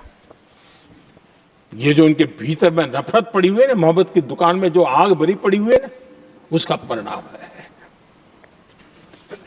और इसीलिए कोई क्यों बैठा, हमारा पैतृक अधिकार था, इसलिए मोदी की कब्र खोदने का नारा लेकर के वो चल रहे हैं। आदरणीय सभापति जी, कांग्रेस के शाही परिवार को देश ने दशकों तक अवसर दिया है। ऐसा नहीं है, देश ने आपके लिए भी अपना भविष्य दांव पे लगाया था, लेकिन आपने गरीबी हटाओ के नारे लगाए, गुमराह किया। लाल किले पर से कांग्रेस के एक भी प्रधानमंत्री के भाषण में गरीबी हटाने की बात ना आई हो, ऐसा नहीं हुआ है। लेकिन किसी भी प्रधानमंत्री ने गरीबी हटाने के लिए क्या किया, वो एक बार भी नहीं आया। वो नारे से अधिक कुछ नहीं था उनका। और मोदी ने रास्ता अपनाया गरीब को एम्पावर करने का, गरीब को सशक्त करने का। और मेरे देश के गरीबों को मैं सलाम करता हूं, उन्होंने देश की योजनाओं को समझा, स्वीकारा और अपने सामर्थ्य को बढ़ाने के लिए प्रयास किया। मैं देश के गरीबों का गौरवगान करता हूं कि हमारी नीतियों पर भरोसा करके, हमारी नीयत पे भरोसा करके उन्होंने भी अपने आप को खपाने के लिए कोई कमी नहीं रखी। और 25 करोड़ मेरे गरीब परिवार के भाइयों ने गरीबी को परास्त किया और खुद गरीबी से बाहर आए हैं। मैं उनको सलाम करता हूं।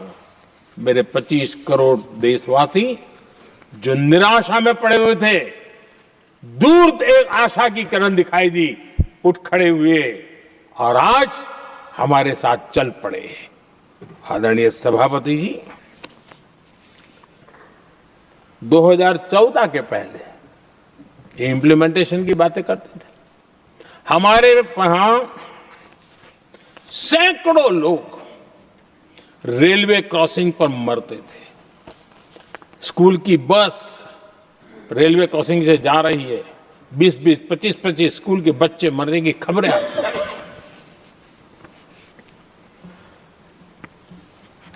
अनमैन्ड रेलवे क्रॉसिंग, वो इतना बड़ा काम नहीं था कि नहीं कर सकते थे। ये काम भी मुझे करना हुआ और हमने सारे अनमैन्ड क्रॉसिंग बंद कर दिए, लाखों लोगों की जिंदगी बचा ली। इसलिए ये मोदी की कब्र खोदना चाहते हैं। आदरणीय सभापति जी, 2014 से पहले इस देश में 18,000 गांव ऐसे थे जिनको बिजली का मतलब पता नहीं था। बिजली का कोई तार होता है, कोई बल्ब होता है, कोई लट्टू जलता हुआ उसमें उजाला निकलता, पता नहीं था उनको। 18,000 गांव 2014 के बाद जब आपने हमें दायित्व देशवासियों ने दिया, उन 18,000 गांव जिन्होंने कभी बिजली का मुंह तक नहीं देखा था, बिजली का शब्द भी कान पे नहीं सुना था, उन गांवों में उजाला पहुंचाया। इसलिए इनको मोदी की कब्र खोदने के सिवाय अब कोई रास्ता नहीं दिख रहा है। आदरणीय सभापति जी, वो भी एक वक्त था जब देश में बार बार खबरें आती थी, मीडिया में हेडलाइन हुआ करती थी, सरहद की स्थिति के संबंध में बयान आते थे। गोला बारूद नहीं है, बुलेट प्रूफ जैकेट नहीं है, बर्फ के बीच खड़ा है, बर्फ में खड़े रहने के लिए जो जूते चाहिए वो जूते तक नहीं उसके पास। ये खबरें आती थी। हमने देश के जवानों के लिए खजाने खोल दिए, देश के जवानों को जो चाहिए वो देने की निकाल पड़े। और इसलिए वो चाहते कि अब तो कोई रास्ता बचा नहीं है, बस कब्र खुदेगी मोदी की।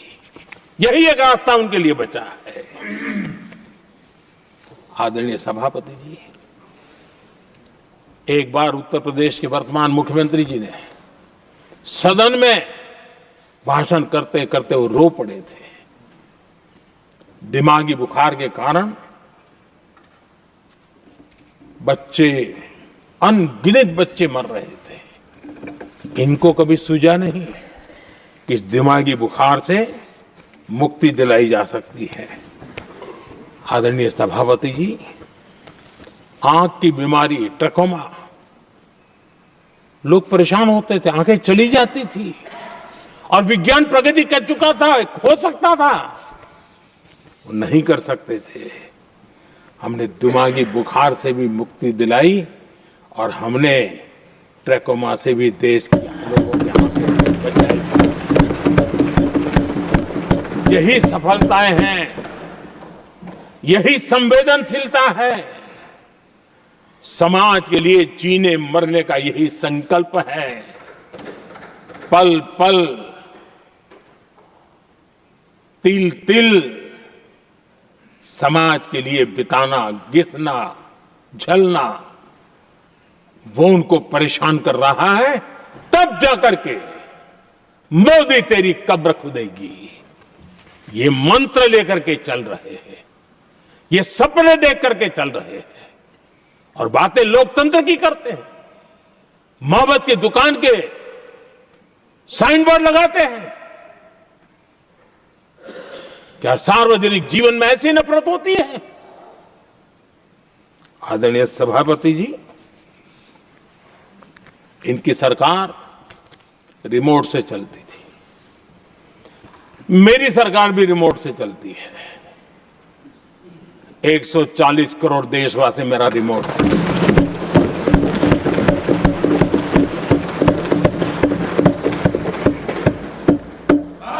एक 140 करोड़ देशवासियों के सपने, 140 करोड़ देशवासियों की आकांक्षाएं, देश के नौजवानों के संकल्प,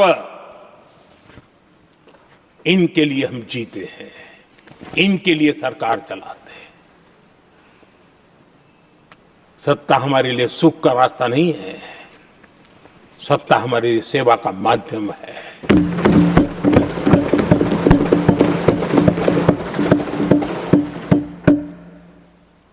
मुद्रा योजना, लाखों करोड़ों की मदद मिली, स्वरोजगार को बल दिया। कांग्रेस ने कभी स्टार्टअप कल्चर को प्रमोट ही नहीं किया। कुछ सैकड़ों में स्टार्टअप बेचारे अपने, उनको पता भी नहीं था। और इनका तो हाल ये है आदरणीय सभापति जी, अपने घर के स्टार्टअप को भी वो लिफ्ट नहीं कर पा रहे।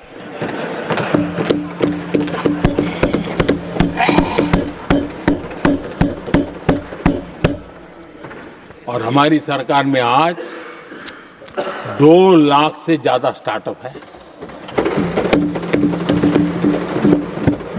और जब सफलता एक के बाद एक जन सामान्य के दिलों को जीतती है ना, तब जाकर के उनके पास एक ही रास्ता बचा है, मोदी तेरी कब्र खुदेगी। लेकिन उस हमारा याद कीजिए, बीएसएनएल को लेकर के चुटकुले चलते थे, कार्टून बनते थे। आज स्वदेशी 4G स्टैक हमने खड़ा कर दिया। 5G दुनिया में सबसे तेज गति से रोल आउट करने का काम हमने कर दिया। कम्युनिकेशन की नई जनरेशन, नई टेक्नोलॉजी, नई सोच, इसको हमने आगे बढ़ाया। और इसलिए दर्द जुबान पे आ रहा है, मोदी तेरी कब्र खुदेगी। आदरणीय सभापति जी, गरीब की सेवा ये मेरा सौभाग्य है। 4 करोड़ गरीबों को पक्के घर देना मैं जीवन में सुकून मानता हूं। बिजली, पानी, गैस का सिलेंडर, टॉयलेट की सुविधा, मुझे लगता है कि हाँ, परमात्मा ने मुझे सही दिशा में काम करने की प्रेरणा दी है। पहली बार गांव की महिला गर्व से कह रही है, हाँ मैं लखपति दीदी बनी हूं। तो दूसरी कह रही है, इस साल तक मैं लखपति दीदी बन जाऊंगी। जो बन गई है उनको जब पूछता हूं, नहीं बोले साहब अब तो करोड़पति के लिए सोच रहे हैं। ये जो मिजाज बदला है, जो आत्मविश्वास बढ़ा है, और ऐसे देश के कोटि कोटि जनों के आशीर्वाद जिस इंसान पर हो, कोटि कोटि माताओं बहनों का जिस पर रक्षा कवच हो, नारे कितने ही लगा लो, कब्र तुम नहीं खोद पाओगे। ये देश की शक्ति, आशीर्वाद रूपी कवच, माताओं बहनों का मेरे प्रति जो भाव रहा है, जिस श्रद्धा भाव से मैंने माताओं बहनों की सेवा करने का काम किया है, जिनको कोई पूछता नहीं था उसको मोदी पूजाता है। यही करना है। और ये आशीर्वाद ही है जो इनको चूभते हैं, और इसलिए कब्र खोदना चाहते हैं। आदरणीय सभापति जी, चोरी करना जिनका पुश्तैनी धंधा है, जिन्होंने एक गुजराती की सरनेम भी चुरा ली,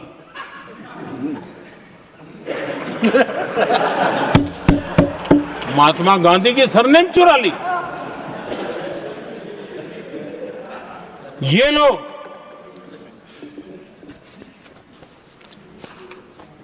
और देश की जनता इतनी समझदार कि ऐसी पटक देती है, ऐसी पटक देती है तो लोगों को। आदरणीय सभापति जी, हम एक विकसित भारत का सपना लेकर के चले और आज वो सपना देश के लोगों की ऊर्जा के कारण संकल्प में बदल चुका है। आज कहीं पर भी जाइए, हर कोई ये कहता है कि 2047 तक विकसित भारत बनना है। और मैं हैरान हूं, कुछ हमारे साथी सदन में इतने निराशावादी, इतने जमीन से कटे हुए लोग, बदलती हुई दुनिया से अनभिज्ञ लोग पता नहीं क्या बोल रहे हैं। वो कहते हैं हम मोदी अभी 2047 की क्या बोल रहा है, 2047 किसने देगा है?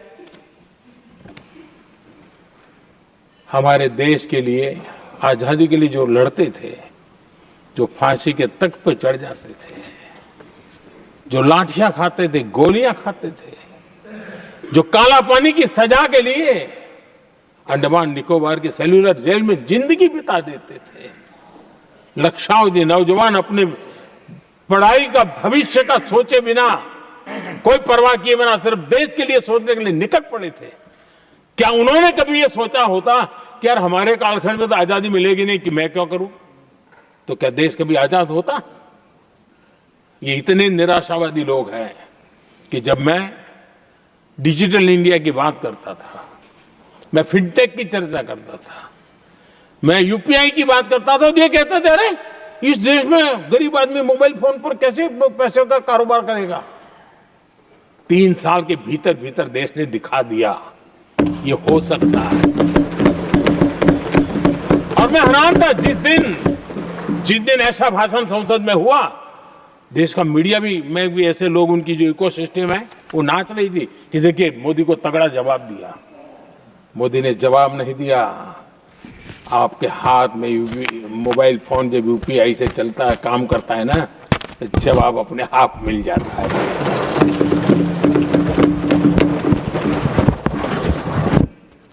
आदरणीय सभापति जी, कांग्रेस के समय एक व्यंग चला करता था और आमतौर पर कहा गया और सीरियस नेचर की चर्चा में भी आता था, हंसी मजाक में भी आता था। इंडिया मिस द बस, ये कॉमन वर्ड हो चुका भाई, मौका गंवा दिया, बाजी हाथ से चली गई। इंडिया मिस द बस, ये हमेशा होता था। आदरणीय सभापति जी, आज भारत कोई बस मिस नहीं कर रहा है, आज भारत काफिले का नेतृत्व कर रहा है।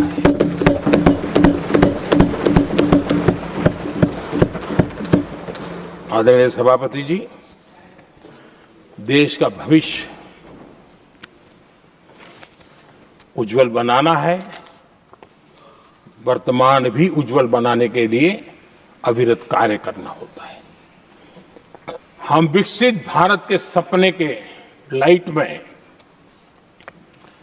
5 वर्ष की योजना बनाते हैं और हर वर्ष का बजट बनाते हैं और हम दिशा तय करके चलते हैं हम, क्योंकि हमारे लिए अगला चुनावी लक्ष्य नहीं होता है, हमारा लक्ष्य है 2047 विकसित।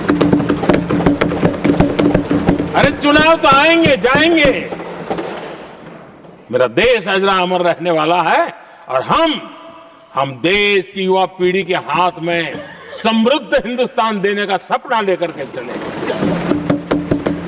जिन बच्चे जो आज जो घर में बालक है ना, उनको भी मैं देख करके कर सोचता हूं कि मैं इसके हाथ में ऐसा हिंदुस्तान दे करके जाऊं ताकि हमें अपने काम का संतोष हो।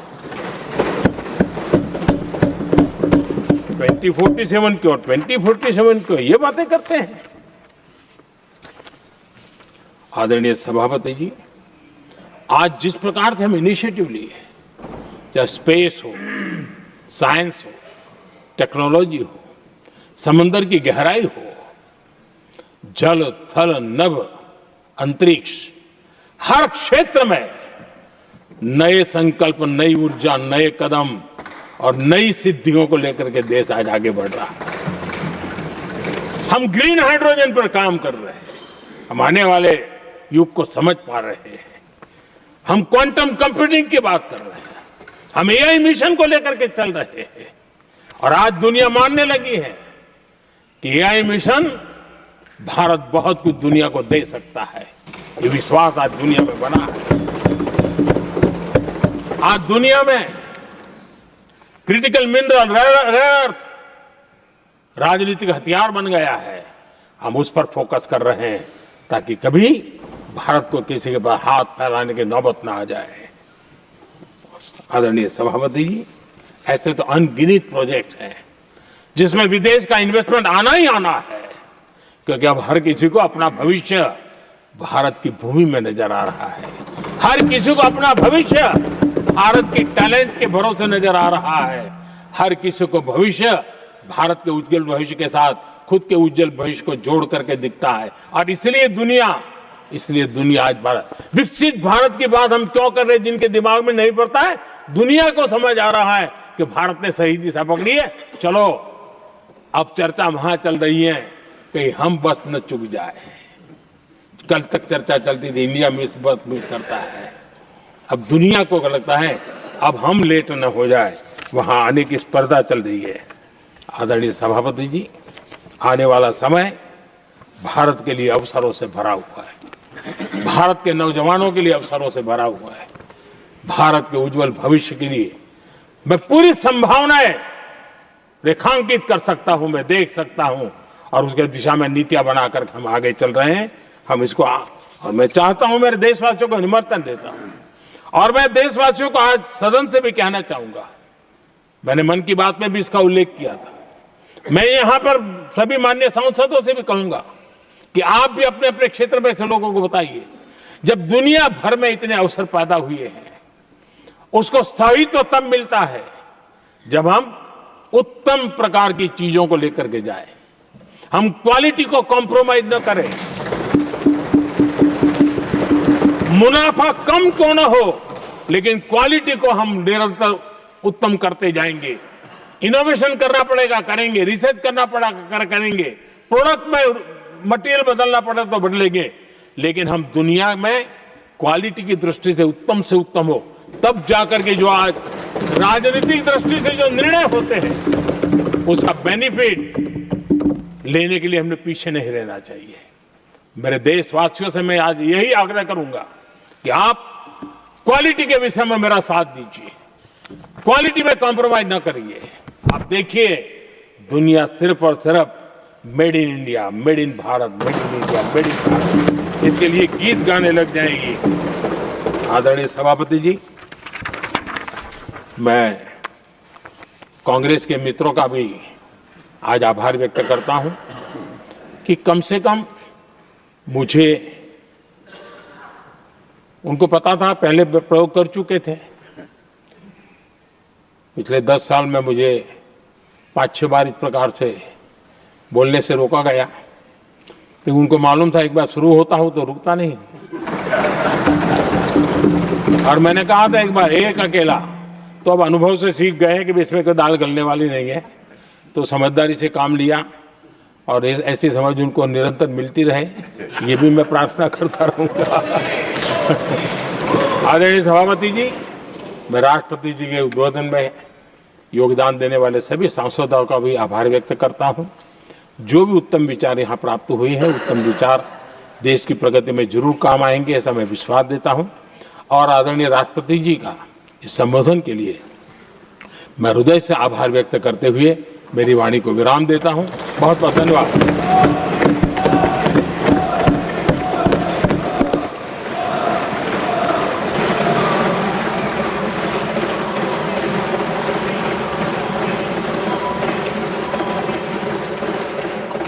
I shall now put the amendments which have been moved to vote. Amendments number 5 and 68 to 74 by Dr. John Brittas.